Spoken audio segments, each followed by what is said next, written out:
Hey guys, what's up? This will be the last video, I promise, this will be the last video looking at my computer screen for a while. But I mentioned recently Emerson's Pre-Tac phase that he did. So basically, when he started making knives, he started off doing gentleman's folders, used a lot of fancy materials, very high fit and finish type stuff. And this is back in the 80s. So here's an example of some stuff that, a knife that he did. He used this kind of half moon Emerson logo, thumb stud. These are known as Pre-Tacs. Shortly after this is when he started his tactical knife push, I guess you would say. And a lot of people consider him not as the inventor of folding tactical knives, but really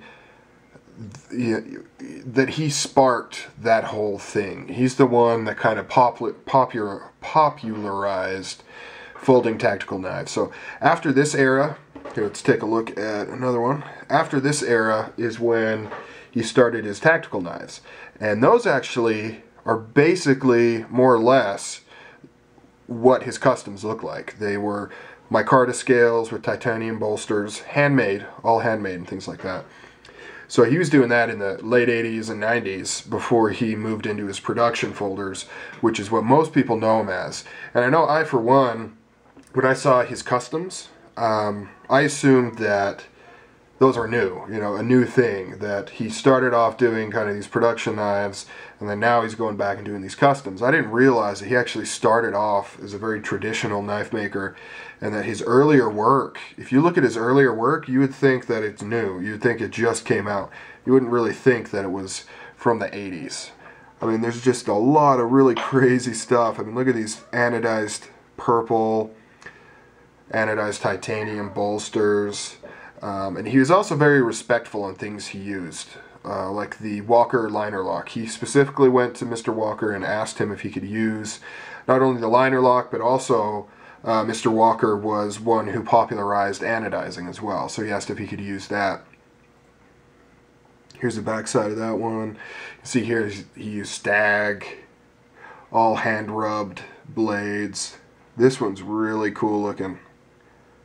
These go for a lot of money, guys. A lot of money, these Pre-Tacs, especially if they're in good condition. Just crazy stuff. You may not find this interesting. I found it super interesting. I had no idea, you know, when I first got into Emerson knives, that he had ever made anything like this. I mean, this is just some really, really cool stuff. Look at that one. Look at this awesome burl wood. That is a stunning knife right there. There's a close-up of his half moon logo that he was using at the time. Very kind of futuristic looking blade designs. Alright guys, so that's that. I just wanted to share this with you in case you were kind of interested in this kind of stuff. I am. You know, as I mentioned before, I find this stuff very fascinating, especially, you know, these bigger names, kind of finding the history of them and you know, how they started out. I just find it really interesting. Alright guys, take it easy.